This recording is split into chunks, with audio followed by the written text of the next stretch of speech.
मी आणि रौनक एकत्रच गेलो होतो बेडरूम मध्ये. इनफॅक्ट तोच मला घेऊन गेला. वोडका थोडी जास्त झाली होती. मग सकाळी उशिरा जाग आली तेव्हा रौनक शेजारी झोपलेला होता. मॅडमने उत्तर दिलं. ते धडधडीत खोटं होतं. विजय आणि राजेशने सूचकपणे एकमेकांकडे पाहिलं. ओके. मी रायचंद आणि रीना यांच्या 50व्या अॅनिव्हर्सरीचे फोटो आणि व्हिडिओ पाहिल्यात आरोहीजी. The party was well organised and lavish. तुम्ही तर रेड गाऊन मध्ये खूपच सुंदर दिसत होतात. आफ्टर ऑल 25 वर्षांपूर्वी एका सुप्रसिद्ध मालिकेच्या लीड ऍक्ट्रेस होता आपण. फोटोत तुम्ही अॅनिव्हर्सरीच्या दिवशी सुद्धा हाच नेकलेस घातला होता असं दिसतंय. हा स्पेशल नेकलेस आहे का? मी पुढचा प्रश्न विचारला. स्वतःच्या स्तुतीने किंचित हुरळून गेलेल्या आरोहीने यावेळी मोकळेपणाने उत्तर दिलं. Yes, this is my favourite necklace. रौनकने आमच्या 20th अॅनिव्हर्सरीला गिफ्ट केला होता. Pure diamond and rubies. कितीचा आहे माहिती आहे का? 25 CR. Wow, that's really costly. पण त्यातील एक रुबी गायब आहे मॅडम. तो कुठे आहे? मी लक्षात आणून दिलं. तसं दचकलेल्या आरोही मॅडमचा हात एकदम गळ्याकडे गेला.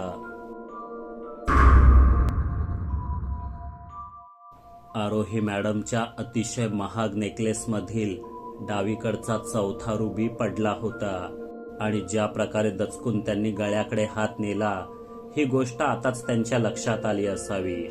पण लगेचच त्यांनी स्वतःला सावरून म्हटलं, माझ्याकडे असे बरेच नेकलेस आहेत. डायमंड्स अँड रुबीज पडतच असतात अधूनमधून. असेल रूम मध्येच कुठेतरी. After all we live in the emerald mansion. आपल्या या दुबळ्या विनोदावर त्या स्वतःच हसल्या, पण त्यांच्या डोळ्यातून चिंता स्पष्ट दिसत होती. ठीक आहे आरोहीजी, आता तुम्ही तुमचा पडलेला रुबी शोधायला जाऊ शकता. सापडला की आम्हालाही सांगा. पुन्हा भेट होईलच, तेव्हा वेळेवर याल अशी अपेक्षा आहे. मी म्हटलं. त्यांनी कॉफी टेबलवरचा आपला हिरेजडित आयफोन उचलला आणि लगबगीने नेकलेस चाचपडत दाराबाहेर गेल्या.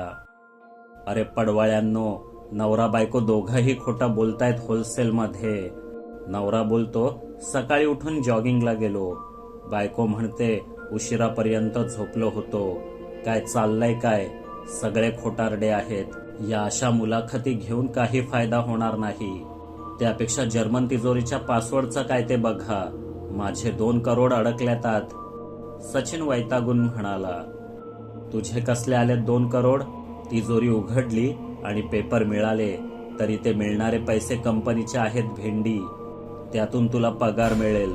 तो घे गपचीप आणि मजा कर. विजय भडकला. मजा कर? महिना 1 लाख रुपयात कसली मजा करतोस वाटाण्या? एक तर मला या केसमधले मी वाढवून घेतलेल्या 2 करोड मधील 1 करोड पाहिजेत, नाहीतर माझा पगार महिन्याला 5 लाख करा. सचिनने हट्ट केला. चल दिले तुला 1 करोड भेंडी, पण अट एकच, तू स्वतः डोकं चालवून तो पासवर्ड शोधून काढायचा. विजयने आव्हान दिलं. त्यात काय एवढं कठीण आहे काकड्या? अरे ज्याने एझेमॉनच्या जंगलात शिरून एल डोलारे डोला शोधून काढलं त्याला एक टुचकुला पासवर्ड मिळणार नाही असं वाटलं काय तुला होलसेलमध्ये? अब देख आगे आगे होताय क्या. सचिन टिचकी वाजवत म्हणाला आणि दाराबाहेर निघून गेला. एल डोराडोला अजूनही डोलारे डोला बोलतो हा बाबा आणि म्हणे मी शोधलं. याला म्हणतात करून गेला गाव आणि माझं नाव बाबूराव. राजेशने नापसंती दर्शवली. असो, तू आरोही मॅडमची जबानी नीट नोंदवल्यास ना? उद्या त्यांनी मी असं म्हटलंच नव्हतं असा पवित्रा घ्यायला नको. ही बाई खूप आतल्या गाठीची वाटते. मी विचारलं. डोंट वरी भेंडी, रेकॉर्डिंगचा प्रूफ आहे ना आपल्याकडे, विजय म्हणाला. दुसऱ्या दिवशी आम्ही मिस्टर रायचंद सराफ यांची द्वितीय सुपुत्र श्री मयंक आणि त्यांची सुविद्य पत्नी कृतिका यांना चौकशीसाठी बोलावणार होतो. अर्थात वेगवेगळ्या वेळेला. सकाळच्या भेटीला मिस्टर मयंक आले, अगदी वेळेवर. पण मिस्टर रौनक यांच्यासारखे सुटाबुटात न येता टी शर्ट पायजमा असे साध्या पोशाखात. हो, पण त्यांच्या हातात फिलिप पॅटेकचं घड्याळ होतं. माझ्या अंदाजानुसार त्या घड्याळाचीच किंमत 4-5 कोटी असावी. यांचा साधेपणाही सामान्य माणसाच्या आयुष्यभराच्या कमाईपेक्षा कित्येक पट महाग असतो. मयंकरावांना काहीच घाई नव्हती. ते आरामात बसले.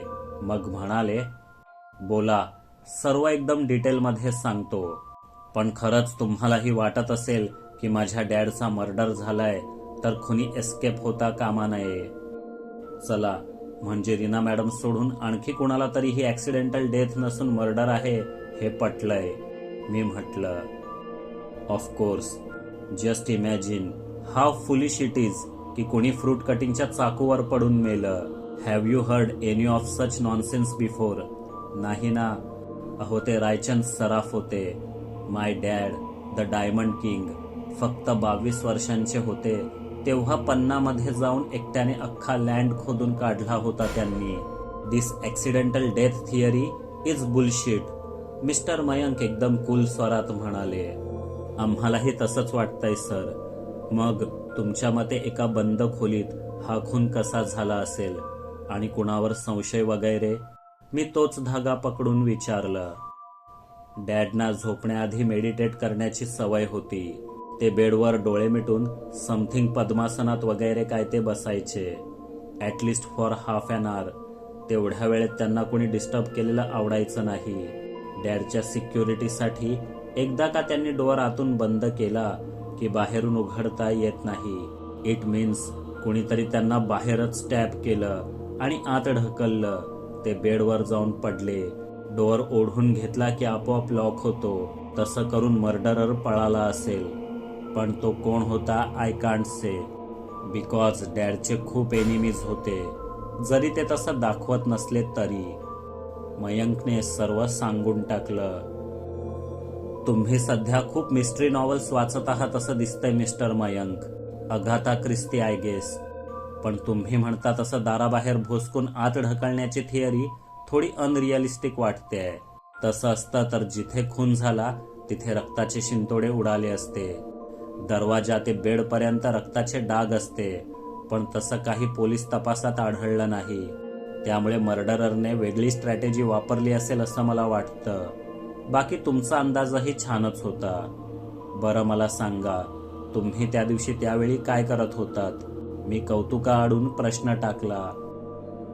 मी I was so drunk you know. इतका की त्या रात्री पार्टीत काय काय घडलं ते पण मला कम्प्लिटली आठवत नाही. बट दुसऱ्या दिवशी मी उठलो तेव्हा थिएटर रूममध्ये होतो. समोर हँगओव्हर मूवीचा पार्ट 2 सुरू होता. बाजूला काही रिकामी बॉटल्स. आय थिंक मी पूर्ण रात्र तिथेच होतो. मग एक हाऊसकीपर सांगायला आला की डॅडच्या बेडरूमचा दार उघडत नाही आहे. तेव्हा मी धडपडत त्याच्या मागे गेलो. पण तोपर्यंत गार्ड्सने डोअर तोडलेलं. डॅडची डेड बॉडी बघून आय वॉज शॉक्ड. बट मला आता रिग्रेट होतोय की त्या रात्री मी सोबर असतो तर मे बी डॅडना वाचवलं असतं. बोलता बोलता अचानक मिस्टर मयंकचे डोळे किंचित पाणावले. तुमचं दुःख समजू शकतो मिस्टर मयंक. पित्याला गमावण्याचं दुःख खूप मोठं असतं. डोक्यावरचं छत्रच हिरावून घेतल्यासारखं वाटतं. मग बाप कसाही असो. तुमच्या वडिलांची कर्तबगारी तर इतकी मोठी आहे की सराफ खानदानाला आणखी 2 पिढ्या तरी काहीच काम करायची गरज नाही. मी म्हटलं, 2 पिढ्या? अहो 10 म्हणा, और मे बी 100. We R बिलिनेयर्स. मयंकने चूक सुधारली. हो, ते ठाऊक आहे मला. पण ज्या वेगाने तुम्ही ही दौलत संपवत आहात मला नाही वाटत ती 10 पिढ्यांना पुरेल. मी हसून म्हटलं. व्हॉट डू यू मीन? मयंकने किंचित रागाने विचारलं. तुमचा पासपोर्ट पाहिला मी मिस्टर मयंक. डिसेंबर महिन्यात तुम्ही लास वेगसला गेला होतात. काय काम होतं? मी निर्विकारपणे विचारलं. मयंकराव अचानक चिडले. That's none of your business. तुम्ही काही पोलीस नाही. जेवढी गरज आहे तेवढंच विचारा. Or else I will call. Call to whom? Police commissioner? करा कॉल. आम्ही त्यांच्यासोबत अनेक केसेसवर काम केलंय. चांगलं ओळखतात ते आम्हाला. की कुणा मंत्र्याला फोन करणार आहात. पण ते सुद्धा आमच्या नादी लागत नाहीत. कारण मी त्यांच्या भ्रष्टाचाराचे आकडे किंवा काळे धंदे बाहेर काढण्याचा मनावर घेतलं तर रोज एक ब्रेकिंग न्यूज मिळेल कल्तकवाल्यांना. So the moral of the story is, खरं सांगण्या वाचून तुमच्याकडे काही पर्याय नाही, मी कोरड्या शब्दात म्हटलं. मयंकने फोन खाली ठेवला आणि पडलेल्या आवाजात म्हटलं, I was on a official trip. वेगसमध्ये एक डायमंड शॉप ओपन करायचं होतं डॅडना. मीच आयडिया दिली होती त्यांना. अच्छा, तुम्ही तिथे 7 स्टार लक्झरी हॉटेलमध्ये 10 दिवस थांबलात. ऑफकोर्स बिझनेस क्लासने गेला असाल. तिथे एक लिमो व्हॅन भाड्याने घेतली. जेवण खाणं, मीटिंग्स वगैरे मिळून साधारण किती खर्च आला तुम्हाला? मी पुढचा प्रश्न विचारला. मयंकने उत्तर दिलं नाही. आम्हाला सर्व ठाऊक आहे याचा अंदाज त्यांना आला असावा. ओके, मीच सांगतो. कंपनीचे अकाउंट्स पाहिल्यात आम्ही. 10 दिवसांच्या तुमच्या त्या सो कॉल्ड ऑफिशियल ट्रिपचा खर्च होता $2 मिलियन, म्हणजे तब्बल 18 करोड रुपये. एवढ्या पैशात तर तिथे पिंक डायमंडची ब्रँच सुरू व्हायला हवी होती, पण तसं झालं नाही. असं का? एवढा पैसा गेला कुठे? मी विचारलं. मयंक आधी गप्पच राहिला. मग एकाएकी त्याच्या चेहऱ्याचा नूर बदलला. गोरागोमटा चेहरा लालेलाल झाला. तो म्हणाला, हो, उडवले मी पैसे. माझ्या बापाचाच तर पैसा आहे. मी काहीही करेन. तुम्ही कोण विचारणारे? बरोबर आहे तुमचं. आम्ही कोण विचारणारे? केसशी याचा काही संबंध नसता तर विचारलंही नसतं. पण पिंक डायमंड कंपनीचे अकाउंट्स पाहिल्यावर तुमच्या या भरमसाठ खर्चाची कल्पना मिस्टर रायचंद सराफ यांनाही आली होती. आणि अॅनिव्हर्सरीच्या फक्त 1 दिवस आधी त्यांनी याबद्दल तुम्हाला जाब विचारला होता. आपल्या खोलीत बोलावून घेतलं होतं. मग पुढे काय झालं? मी विचारलं. This is a sheer guesswork. तुम्हाला काय माहिती याबद्दल? मयंक बेजबाबदारपणे म्हणाला. No, it's not a guesswork. पुरावे आहेत आमच्याकडे. हे बघा, मी म्हटलं. राजेशने जवळच ठेवलेल्या पेपर्समधून काही काढून मिस्टर मयंक यांच्या हातात दिले. त्यात रायचंद आणि मयंक यांच्यात झालेल्या चॅटचे स्क्रीनशॉट होते. आम्ही रायचंद यांच्या फोनचे कॉल डिटेल्स रेकॉर्ड मिळवले होते.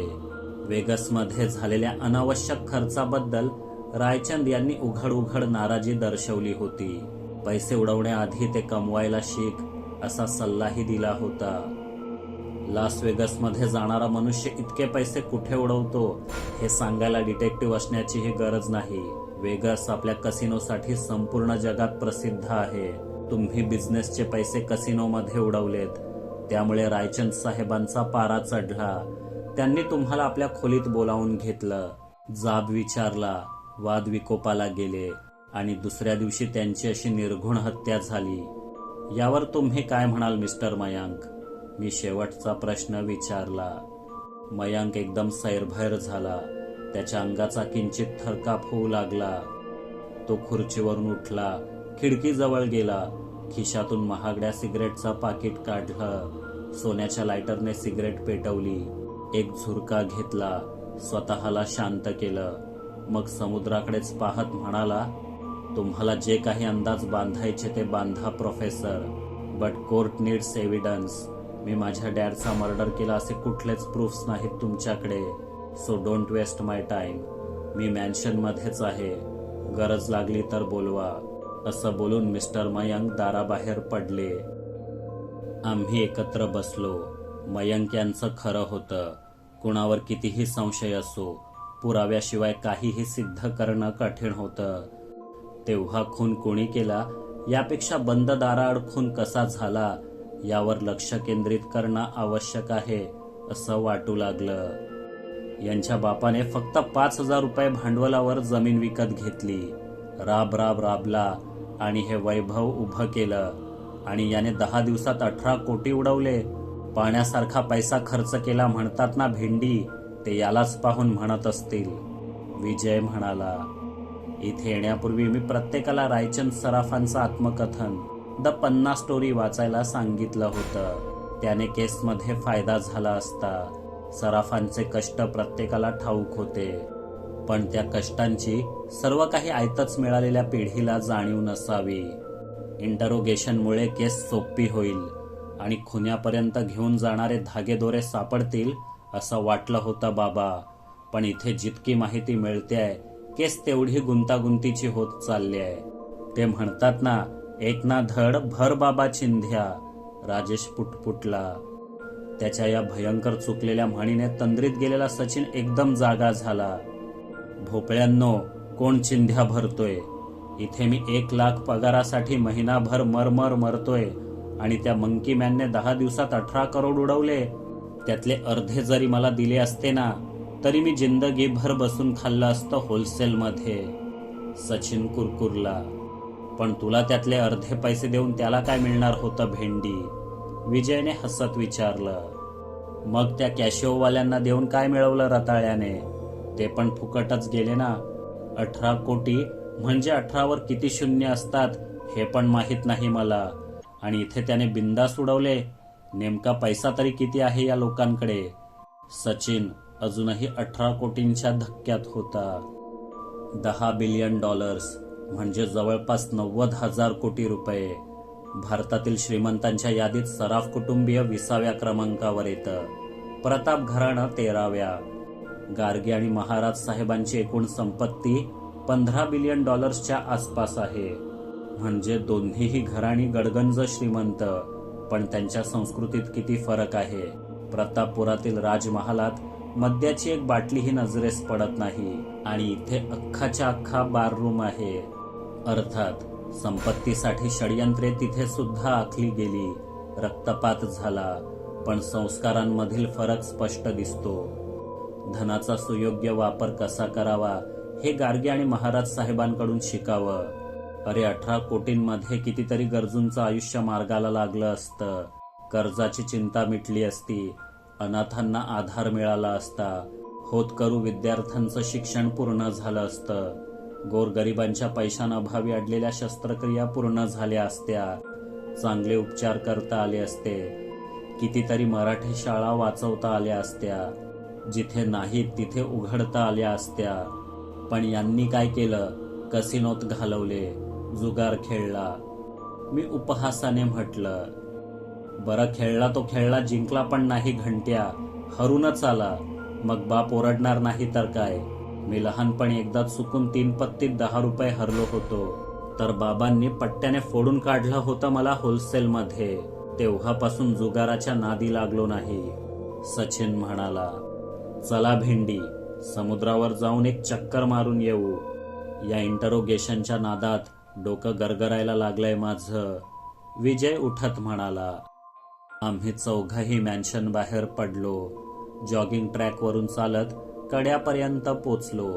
तिथून खाली समुद्रापर्यंत जाण्यासाठी पायऱ्या होत्या. कडक बंदोबस्त होता. सिक्युरिटीवाल्यांनी गेट उघडून आम्हाला बाहेर सोडलं. दुपारच्या निर्मनुष्य एकाकी समुद्र किनाऱ्यावर पोचताच सर्वांनी मोकळा श्वास घेतला. या मॅन्शनमध्ये राहणं खरंच एका पंचतारांकित तुरुंगात राहण्यासारखंच होतं. सर्व कसं चकचकीत, महागडं, दर्जेदार, पण त्यात एक कृत्रिमपणा होता. मायेचा ओलावा, प्रेमळ नाती, एकमेकांबद्दलचा जिव्हाळा कुठेच दिसत नव्हता. किंवा आम्ही घाई करत होतो. फक्त 3 दिवसांच्या वास्तव्यानंतर एखाद्या जागेबद्दल, तिथल्या माणसांबद्दल जितकं कळू शकतं तितकंच आम्हाला एमेराल्ड मॅन्शनबद्दल कळलं होतं. असं म्हटलं तर वावगं ठरणार नाही. जसजसा वेळ जाईल तसतसं आणखी बरंच कळेल अशी आशा होती. आम्ही किनाऱ्यावरून चालत निघालो. पुढे काही जण दिसले. ते सर्व सराफ कुटुंबातीलच होते. मयंकची पत्नी कृतिका मुलाबाळांना खेळायला घेऊन आली होती. लहानगी टिया तिच्या कडेवर होती. मुलगा अभय, जिया आणि अन्वय या आपल्या आत्ते भावंडांबरोबर वाळूत किल्ला बनवत होता.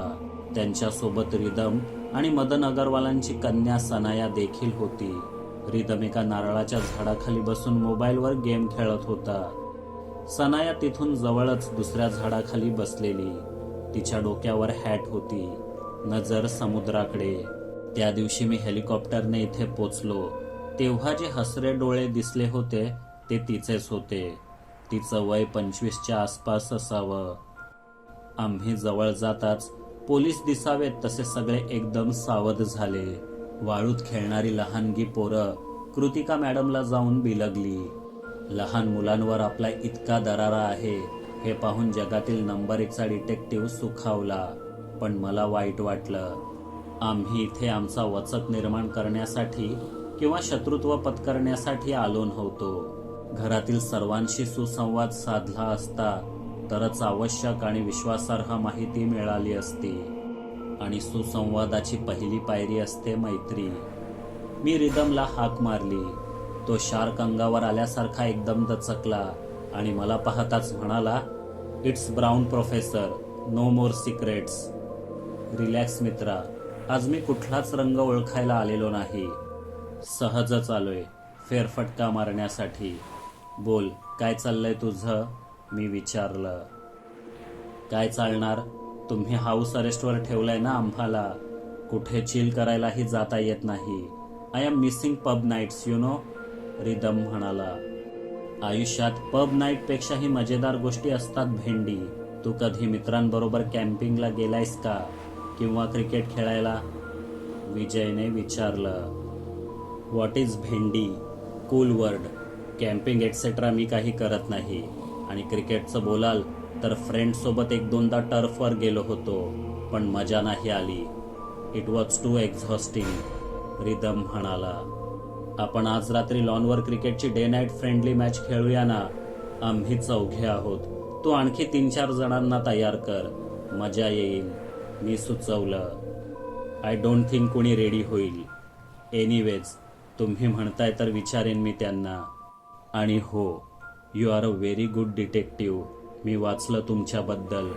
रिदम मोकळेपणाने म्हणाला. आमच्या भेटीचा हेतू सफल होतोय असं वाटलं. तेव्हाच सनायाही तिथे आली. म्हणाली, आज रात्रीच्या मॅचमध्ये मला पण चान्स आहे ना. सचिन लगेच पुढे आला.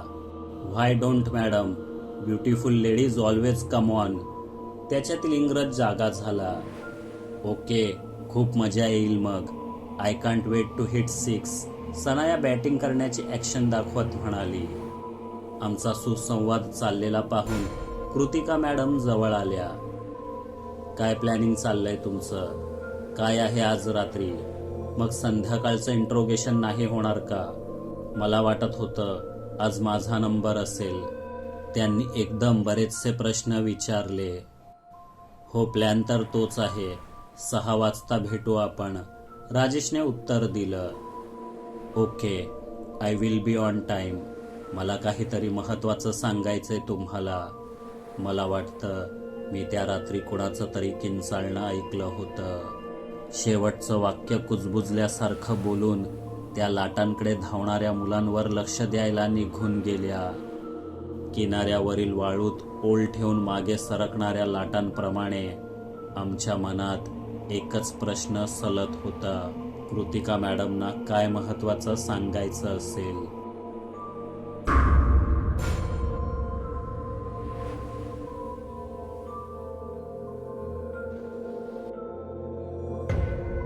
या कथेचा पुढील भाग आताच पाहण्यासाठी जॉईन बटनावर क्लिक करा. सुपर थँक्स बटनाचा वापर करून तुम्ही आमच्यावरील प्रेम व्यक्त करू शकता. कथा आवडली असेल तर लाईक, शेअर आणि सबस्क्राईब करायला विसरू नका. लवकरच पुन्हा भेटू. तोपर्यंत पाहत रहा आपली दुनियादारी आणि स्वतःची काळजी घ्या. जय हिंद, जय महाराष्ट्र.